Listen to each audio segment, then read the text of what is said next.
नमस्कार, मैं विकास। आज के इस नए वीडियो में आप सभी का स्वागत करता हूं।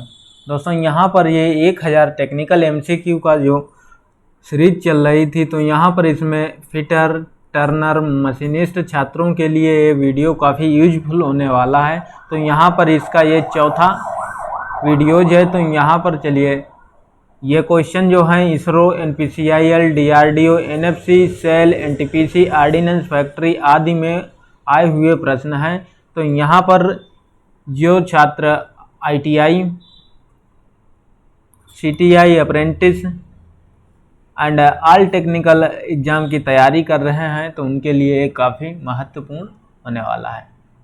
तो चलिए आज की वीडियो को स्टार्ट करते हैं। उससे पहले आपसे रिक्वेस्ट करना चाहूँगा, यदि आप चैनल पर पहली बार विजिट कर रहे हैं तो प्लीज़ चैनल को सब्सक्राइब कर लीजिए। सब्सक्राइब बटन नीचे आपको दिख रही होगी, आपको उस पर क्लिक करके सब्सक्राइब कर लेना है और बेल आइकन को प्रेस कर देना है, जिससे आपको आने वाले हर नए वीडियोज़ की नोटिफिकेशन मिल सके सबसे पहले। तो चलिए यहाँ पर देखिए, सबसे पहले नंबर पर क्वेश्चन नंबर है 21 नंबर में देखिए क्या बोला गया है। यहाँ पे बोला गया है knurling is done generally at spindle speed. Knurling सामान्यतः स्पिंडल गति पर की जाती है। जो नर्लिंग की जाती है वो किस गति पर की जाती है? तो यहाँ पर जो ऑप्शन देख लीजिए है, यहाँ पर बहुत अधिक गति पर, धीमी गति पर और अधिक गति पर, धीमी गति पर, शून्य। तो यहाँ पर जो आपकी नर्लिंग की जाती है वो हमेशा धीमी गति पर की जाती है। अगला क्वेश्चन यहाँ पर है 22 number, knurling is a operation, यानी कि नर्लिंग किस प्रकार का एक ऑपरेशन है।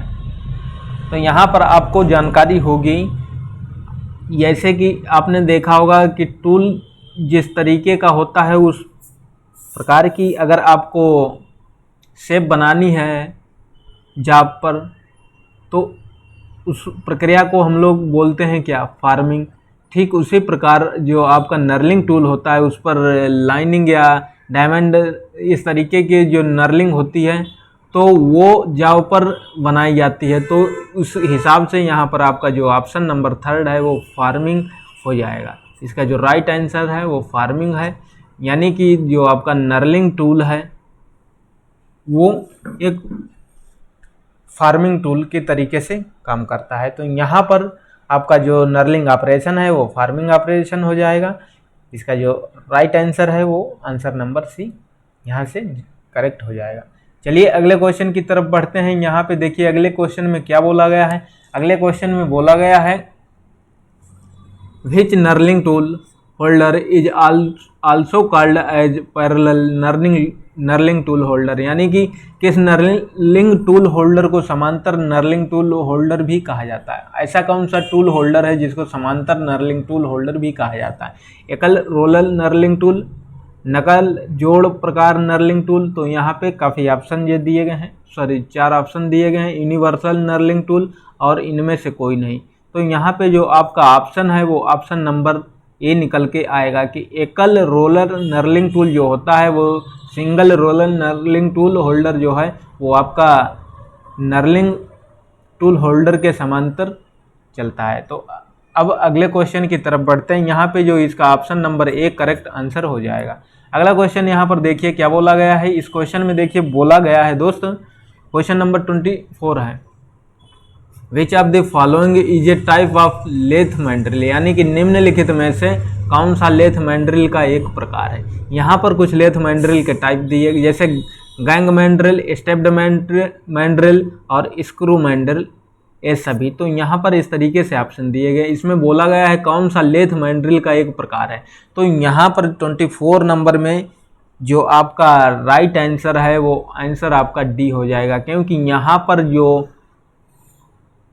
ऑप्शन है गैंग मैंड्रिल, स्ट्रेप्ड मैंड्रिल और स्क्रू मैंड्रिल, ये सभी ये लेथ मैंड्रिल के प्रकार हैं। तो यहाँ पर आपका option number D correct answer हो जाएगा। चलिए अब अगले क्वेश्चन की तरफ बढ़ते हैं। यहाँ पे देखिए अगला क्वेश्चन बोला गया विच of the following statement is not true about reamer, यानी कि निम्नलिखित में से कौन सा कथन रीमर के बारे में सही नहीं है।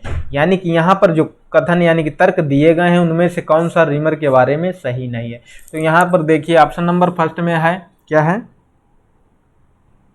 It is a multiple point cutting tool, यानी कि यह एक मल्टीपल कटिंग टूल है, यानी कि ये मल्टीपल पॉइंट कटिंग टूल है। अगला ऑप्शन यहाँ पर है, it is a single point cutting tool, यानी कि यह सिंगल पॉइंट कटिंग टूल है। अगला ऑप्शन उसके बाद में, शैंक और बॉडी एक रीमर का हिस्सा है। तो यहाँ पर इसमें से ऑप्शन कौन सा आपका सही नहीं है?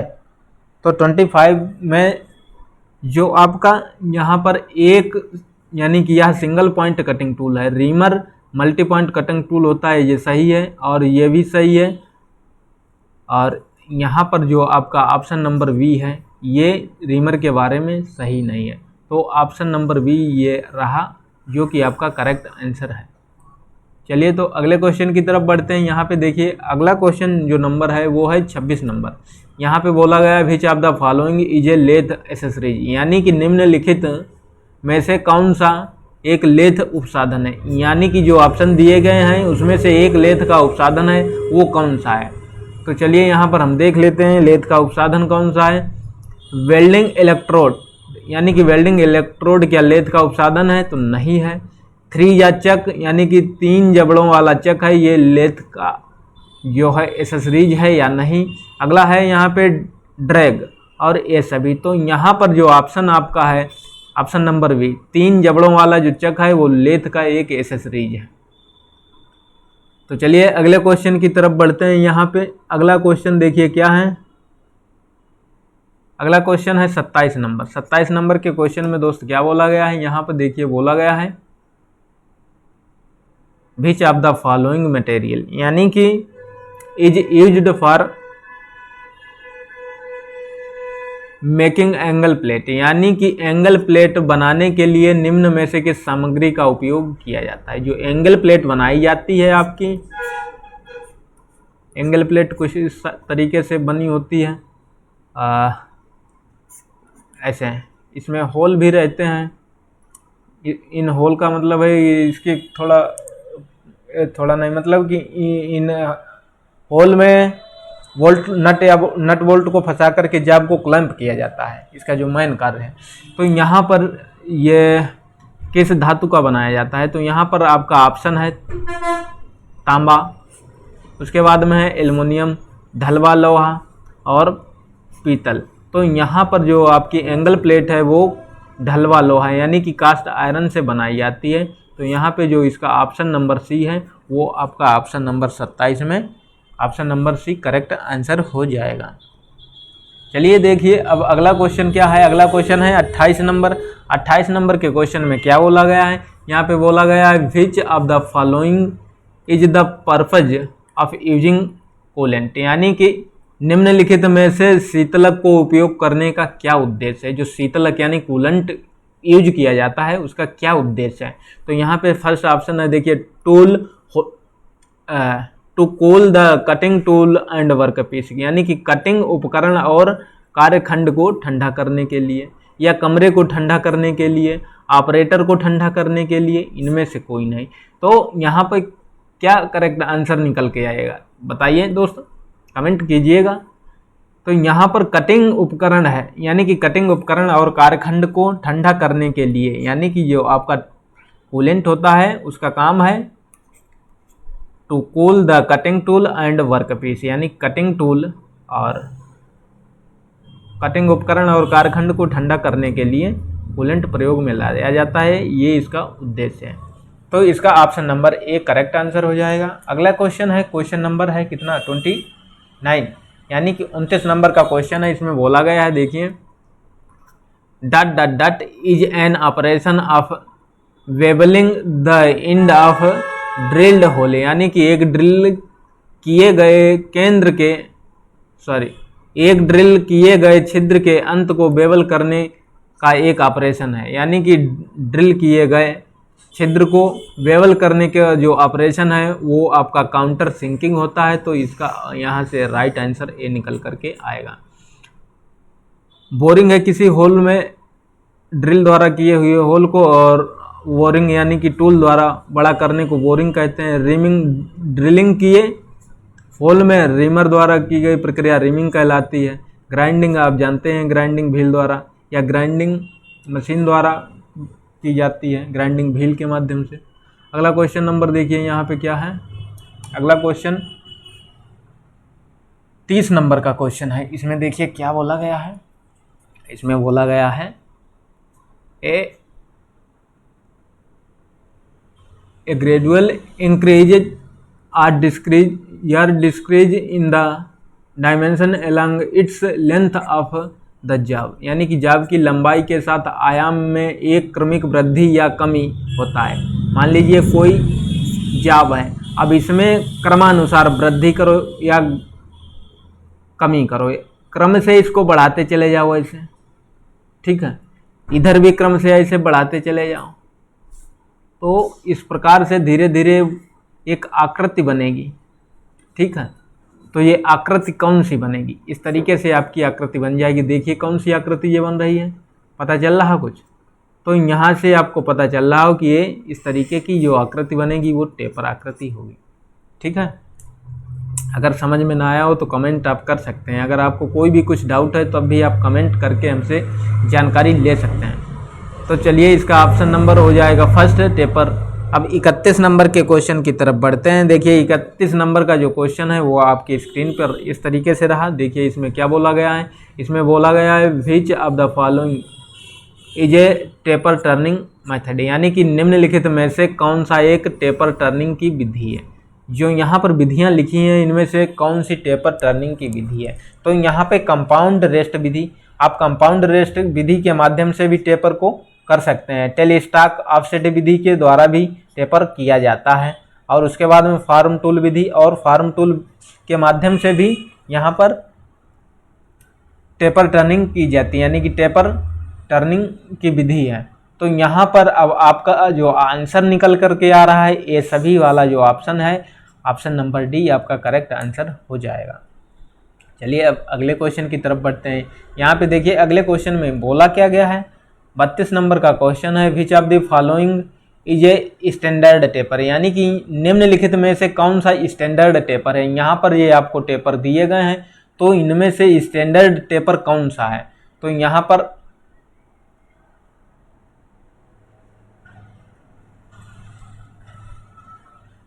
पर आप देखिए इसमें ऑप्शन नंबर फर्स्ट क्या बोला गया है। ऑप्शन नंबर फर्स्ट में बोला गया है जर्नो टेपर, उसके बाद में Brown and Sharpe taper, metric taper और ये सभी। तो यहाँ पे जो आपका आंसर निकल करके आएगा निम्नलिखित में से कौन सा स्टैंडर्ड टेपर है। तो यहाँ पर ये सभी स्टैंडर्ड टेपर हैं, तो आपका जो आंसर निकल करके आएगा वो आंसर नंबर आपका डी हो जाएगा। ये सभी वाला ऑप्शन आपका करेक्ट हो जाएगा। तो चलिए अगले क्वेश्चन में देखिए क्या बोला गया है। यहाँ पे बोला गया है 33 नंबर का जो क्वेश्चन है इसमें बोला गया है which of the following is a type of lathe centre, ये निम्नलिखित में से कौन सा लेथ सेंटर का एक प्रकार है। यहाँ पर जो प्रकार दिए गए हैं इनमें से लेथ सेंटर का कौन प्रकार है। तो यहाँ पर आपका है वॉल सेंटर, यानी कि वॉल सेंटर, हाफ सेंटर और पाइप सेंटर। तो यहाँ पर आपसे क्वेश्चन क्या पूछ रहा है, क्वेश्चन पूछ रहा है निम्नलिखित में से कौन सा लेथ सेंटर का एक प्रकार है। तो यहाँ पर आपका 33 नंबर में जो आंसर है वो आंसर आप करके निकल करके आ रहा है डी। ये सभी लेथ सेंटर के प्रकार हैं। अब बढ़ते हैं अगले क्वेश्चन की तरफ। अगला क्वेश्चन है यहाँ पे 34 नंबर यानी कि 34। How is the sine bar specified, यानी कि जो साइन वार होता है उसको स्पेसिफाइड कैसे किया जाता है, साइन वार कैसे निर्दिष्ट किया जाता है। आपने देखा होगा साइन वार कैसा होता है, मैं आपको दिखा देते हैं। साइन वार कुछ इस तरीके से होता है, ठीक है। तो इसको निर्दिष्ट कैसे किया जाता है, यानी कि स्पेसिफाइड कैसे किया जाता है। जो देखिए ये केंद्र इसका है रोलर, एक इधर रोलर दोनों हुरे यानी कि साइड पर लगे होते हैं, और इसके जो बीच की दूरी होती है इसको हम इसकी साइज बोलते हैं। इसको इसी के से इसको इस सेट यानी कि आपका जो स्पेसिफाइड किया जाता है, यानी कि अब आप इसमें आंसर यानी कि ऑप्शन देख लीजिए, ऑप्शन नंबर आपका फर्स्ट क्या है, इसके ऊपरी सतह से नहीं किया जाता है। Form distance between the centre of the roller, यानी कि रोलर के केंद्रों के बीच की जो दूरी है उससे इसको निर्दिष्ट यानी कि स्पेसिफाइड किया जाता है। तो इसका ऑप्शन नंबर जो यानी कि वी है, ये आपका राइट आंसर है। चलिए अगले क्वेश्चन की तरफ बढ़ लेते हैं। यहाँ पे देखिए अगला क्वेश्चन क्या है, अगला क्वेश्चन है 35 नंबर की, identify the instrument show in the picture, यानी कि ये यहाँ पिक्चर में जो इंस्ट्रूमेंट दिखाया गया है इसका नाम आपसे पूछा गया है, यानी कि इसका आपको नेम बताना है। तो यहाँ पर आप देखिएगा इसका नेम क्या है। तो यहाँ पर इसको क्या प्लग गेज बोलते हैं? नहीं। वर्नियर हाइट गेज आपका मेजरिंग इंस्ट्रूमेंट होता है। माइक्रोमीटर आपका ये भी मेजरिंग यानी कि इंस्ट्रूमेंट होता है। तो यहाँ पर आपका प्लग गेज ये भी आपका मेजरिंग इंस्ट्रूमेंट होता है, लेकिन ये इनडायरेक्ट मेजरमेंट है, ये सब डायरेक्ट मेजरमेंट है। तो यहाँ पे जो आपका ऑप्शन बचा है डी, यही आपका साइन वार यानी कि साइन वार जो है आपका ये चित्र है। अगला क्वेश्चन यहाँ पर है 36 नंबर। देखिए 36 नंबर के क्वेश्चन में क्या बोला गया है, यहाँ 36 नंबर के क्वेश्चन में बोला गया है the use of sine bar is a waste and dot dot dot function. Sine bar का उपयोग डट डट डट डट फंक्शन किस पर, यानी कि साइन वार किस फंक्शन पर आधारित होता है। आपने अभी देखा कि साइन वार कुछ इस टाइप से है। तो यहाँ पर ये रोलर एक इधर लगा है, एक इधर लगा है, इस पर टेपर को चेक किया जाता है। ठीक है, आपको ये तो जानकारी होगी, टेपर को चेक किया जाता है। तो यहाँ से इधर देख लीजिए इस साइड तरीके से यहाँ पे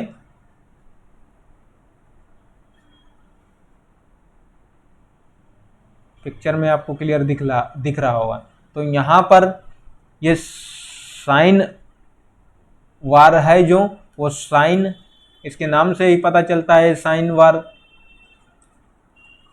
तो यहाँ पर ये किस फंक्शन पर आधारित करता है, ये साइन वार, यानी कि साइन वार जो आपका है वो त्रिकोणमिति में आता है। तो ये त्रिकोणमिति के फंक्शन पर कार्य करता है। तो यहाँ बीजगणितीय ज्यामिति सांख्यिकी ये नहीं होगा, आपका जो आंसर है वो है त्रिकोणमिति। ऑप्शन नंबर फर्स्ट इसका राइट आंसर है। चलिए अगला क्वेश्चन आपका है 37 यानी कि 37 नंबर का क्वेश्चन है। देखिए यहाँ पर आपका जो 37 नंबर का क्वेश्चन है, देखिए इसमें बोला गया identify the gauge show in the picture, यानी कि यहाँ पर ये गेज दिखाए गए, चित्र में दर्शाए गए गेज को पहचाने। यहाँ पे ये गेज हैं, कौन से गेज हैं? तो यहाँ पर आपके जो गेज हैं वो कौन से गेज हैं? तो यहाँ जो गेज दिखाए गए हैं, तो साइन वार यहाँ ऑप्शन दिया है, plug gauge, slip gauge, ring gauge. तो यहाँ पर जो आपका करेक्ट आंसर है वो है स्लिप गेज। यहाँ पर साइन वार में हमेशा स्लिप गेज लगाते हैं। देखो मैंने ऊपर साइन वार का वो इमेज बनाया था, तो यहाँ पर इस स्लिप गेज का साइज होता है। तो ये इस तरीके से यहाँ पर स्लिप गेज लगाए जाते हैं। स्लिप गेज की एक हाइट होती है, यानी कि मेजरमेंट यानी कि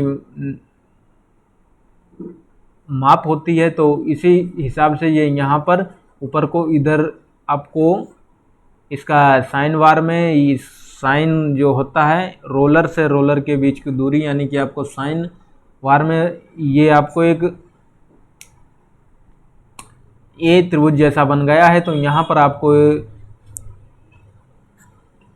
ये कर्ण आप बोलते हैं इसको, तो कर्ण आपको पता है। तो आपको इधर से ये लंब होती है, ये आपको स्लिप गेज के माध्यम से ज्ञात हो जाती है। और इधर जो है ये तो आपको साइन वार से पता चल जाती है कि साइन वार का क्या साइज है। जो साइज होता है उसी को यहाँ से हम लोग ले लेते हैं, इधर से इसकी हाइट को ले लेते हैं। इस माध्यम से यहाँ पर हम लोग टेपर जो एंगल होता है, टेपर एंगल, उसे हम लोग ज्ञात कर लेते हैं। तो यहाँ पर जो स्लिप गेज है इसका जो राइट आंसर हो जाएगा 37 में कोई ऑप्शन नंबर सी इसका जो राइट आंसर है। चलिए अगले क्वेश्चन की तरफ बढ़ते हैं। अगला क्वेश्चन नंबर है 38। देखिए 38 नंबर के क्वेश्चन में क्या बोला गया है, इसमें बोला गया है आपसे कि स्लिप गेज आर मेड, यानी कि जो स्लिप गेज होते हैं वो काहे के बने होते हैं, डॉट डॉट करके लिखा है। तो यहाँ पर नंबर 1 लिखा है कॉपर, एल्युमिनियम, मृद इस्पात और उच्च ग्रेड इस्पात। जो आपके स्लिप गेज होते हैं वो हमेशा आपके बनाए जाते हैं हाई ग्रेड स्टील से। तो इसका जो ऑप्शन नंबर है वो डी वाला ऑप्शन इसका राइट आंसर हो जाएगा। ठीक है, अब अगले क्वेश्चन की तरफ बढ़ते हैं। यहाँ पर देखिए 39 नंबर यानी कि 39 क्वेश्चन नंबर है। इसमें क्या बोला गया है, इसमें बोला गया है आपसे in a lathe machine it is possible to turn the eccentric turning with the help of, यानी कि लेथ मशीन में डट डट डट की मदद से उत्केंद्र यानी कि एसेंट्रिक टर्निंग टर्न करना संभव है। तो एसेंट्रिक टर्निंग लेथ मशीन पर यहाँ पर जो ऑप्शन दिए गए हैं उस ऑप्शन के अकॉर्डिंग कौन सा ऑप्शन सही हो जाएगा कि लेथ मशीन पर एसेंट्रिक जो टर्निंग है वो संभव हो। तो यहाँ पर आपको सबसे पहले ऑप्शन दिया गया फोर्जा चक। क्या फोर्जा चक के माध्यम से एसेंट्रिक टर्निंग संभव है? लेथ कैरियर के माध्यम से, नर्लिंग उपकरण के माध्यम से, 4 जबड़े वाले चक और लेथ कैरियर। तो यहाँ पर आपका जो 39 नंबर का क्वेश्चन है इसमें ऑप्शन नंबर जो डी है वो आपका राइट आंसर है। 4 जबड़े वाला जो चक होता है उसमें आप 2 जाज को सेट करके यहाँ से एसेंट्रिक टर्निंग कर सकते हैं, और जो लेथ कैरियर है उसके द्वारा, दोनों के द्वारा यहाँ पे जो आपके जो ऑप्शन नंबर ए बी हैं यानी कि वो सही हैं, तो उसके आधार पे आपका ऑप्शन नंबर जो वो डी है वो सही हो जाएगा। तो चलिए अब अगले क्वेश्चन की तरफ बढ़ लेते हैं। अगला क्वेश्चन नंबर देखिए, यहाँ पे है 40 नंबर। 40 नंबर के क्वेश्चन में क्या बोला गया है, यहाँ पे बोला गया है where can a eccentric turn job we used, यानी कि एक उत्केंद्र टर्न जॉब को कहाँ इस्तेमाल किया जा सकता है। तो 40 नंबर के क्वेश्चन का कमेंट करके आप आंसर दीजिएगा, बताइए दोस्त। तो यहाँ पे आपका ऑप्शन नंबर फर्स्ट है इन पावर प्रेस, यानी कि पावर प्रेस में यूज किया जाता है क्या?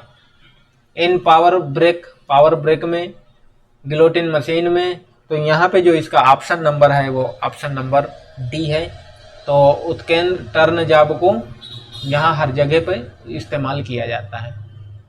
तो चलिए आज के लिए इतना ही, अगले दिन मिलते हैं नए वीडियो के साथ। लेकिन उससे पहले हम आपसे रिक्वेस्ट करना चाहूँगा, यदि आप चैनल पर पहली बार विजिट कर रहे हैं तो प्लीज़ चैनल को सब्सक्राइब कर लीजिएगा।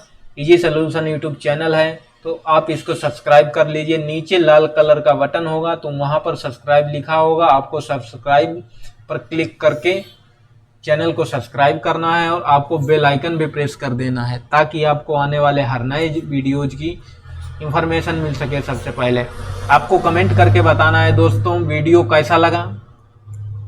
अगर वीडियो आपको अच्छा लगा है तो प्लीज़ वीडियो को लाइक करिएगा और अपने दोस्तों में भी शेयर कर दीजिए ताकि उनको भी ये जानकारी मिल जाए।